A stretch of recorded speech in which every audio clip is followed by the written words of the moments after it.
Good afternoon, everybody. My name is Dr. Michael Weiner.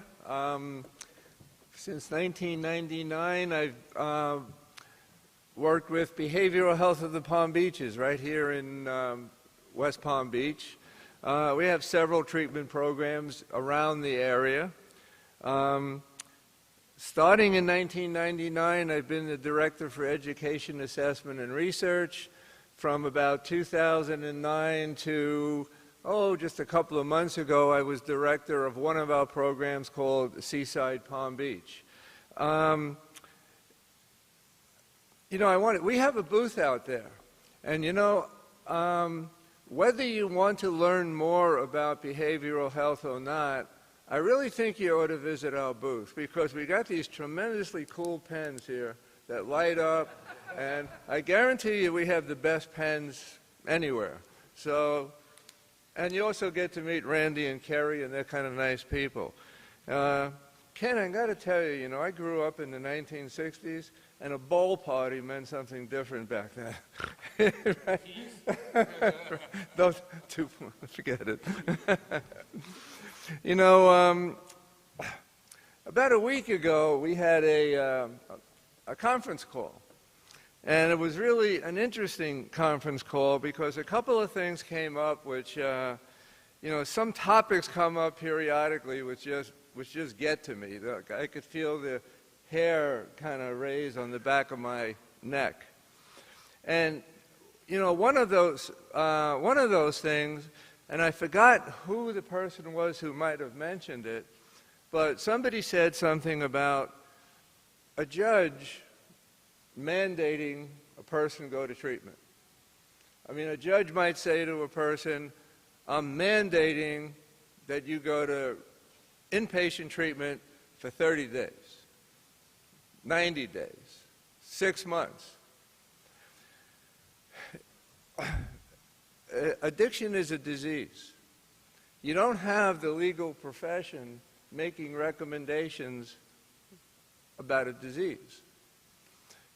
Somebody else on this panel, and again, I don't remember who it was, but made an analogy, something like a person who got a DUI might go into the lawyer's office, and the lawyer said, we really want to demonstrate that you're really trying to do something about the problem, so I think you ought to go out there and get a liver transplant.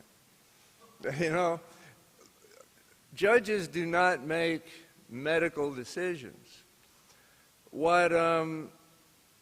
Sometimes I know a judge can order a psychiatric evaluation. There's no reason why a judge can't order a substance abuse or a substance abuse, substance dependency evaluation to see what this person might need. And the evaluation should be done by a medical professional, mental health professional, or an addictions professional. And based upon that assessment, that would be the level of care recommended for this individual. It was also said that a lot of people, again, treatment sometimes is thought of as you go away somewhere for 28 days, and then you come back and you do something called aftercare for once a week. And very often that's what a judge mandates. That's like ancient history in the treatment field. I don't even know if that model really even exists anymore. And by the way, I did tell you that for a long time with behavioral health, I was the Director of Education, Assessment, and Research. So I'll tell you something about assessments. And by the way, assessments should be done according to standards that are put out by the American Society for Addictions Medicine. Now, that's a very important group because let's say somebody would come to, I'm a psychologist, by the way, and let's say I was in private practice like I was a long time ago, and somebody would come to me, let's say a judge actually did say that somebody needed an assessment, this person would come to me and I would make an assessment. But let's say Somebody else might go to Ken, and he would do an assessment.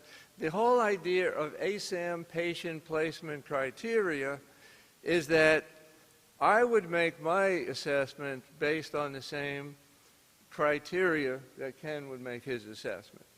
So no matter where the person goes, they're going to get a similar recommendation. Does that make sense to everybody, I hope? But you could just, if you want to, you could jump in and ask me questions anytime you'd like to. I think I have a flash drive. Is one, who's got the flash? Nobody's got it? Julie? Where's Julie? No, it's not everybody's flash drive. You know, if you don't, hopefully we'll find it. Ah. Just this?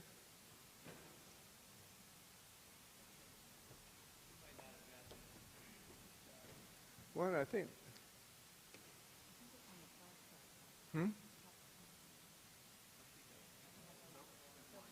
Oh, what, this one? Oh, I didn't. Should I go? Could it be after yours? No? Okay.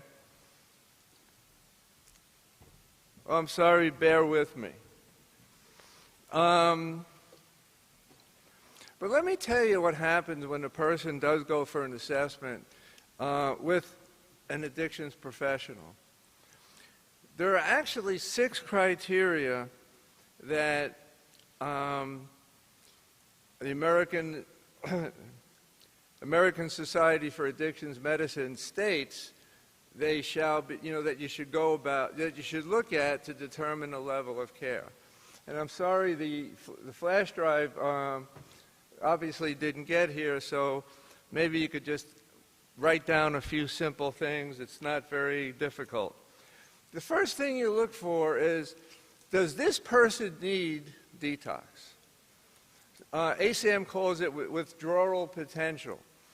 That's a good question. The person comes to you, that's the first thing you want to know, does the person need detox? In fact, if you ask that question and the person needs detox, that might be the only question you have to answer at that point in time.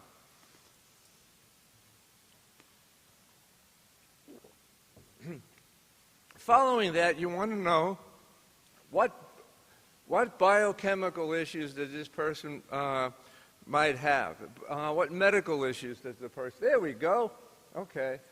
What biomedical issues does this person experience? Okay.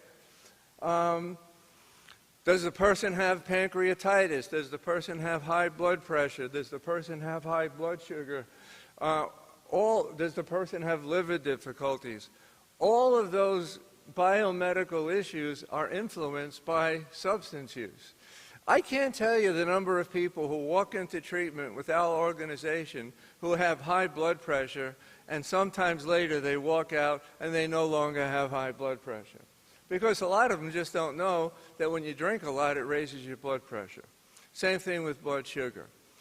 Then you got to ask, what emotional behavioral complications does a person have?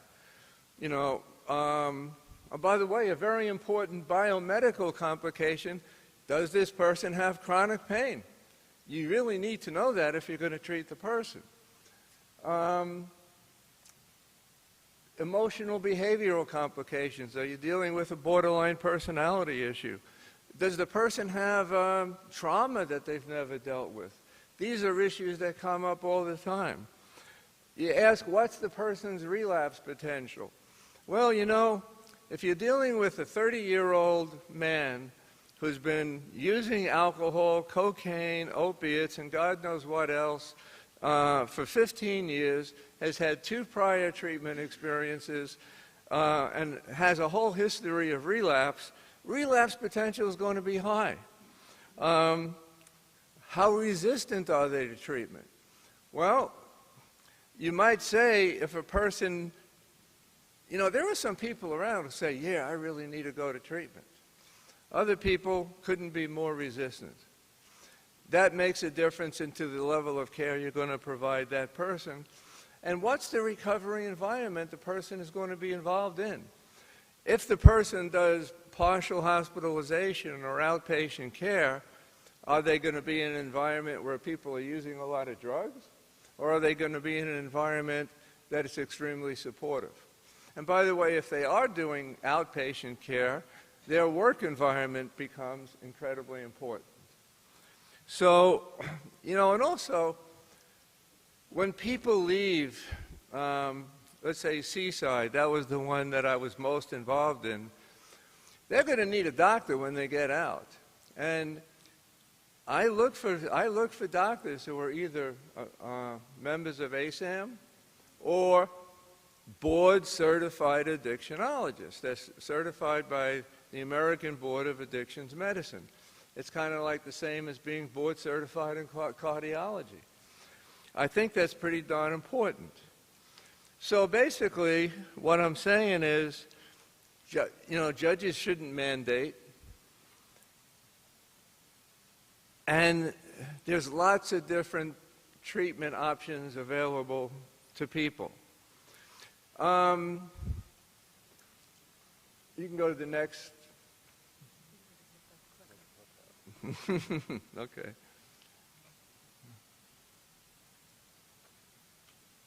What happened to my thing? I just did. Oops. All right. Oh, okay. Let's say you have a person who, let's say they've been taking a medication for a pretty long time. Maybe an opiate, maybe a benzo. And, it's been prescribed by a physician. They haven't been abusing it. Or if they've been abusing it, maybe in a very minor way. But they've been basically taking a medication that they thought they were supposed to take. If they've been doing that for a long time, that person, number one, they're going to need detox. But there's a great big difference between that person and a street addict. You might want to get that person detoxed, and maybe the only level of treatment that person might need is, in fact, education.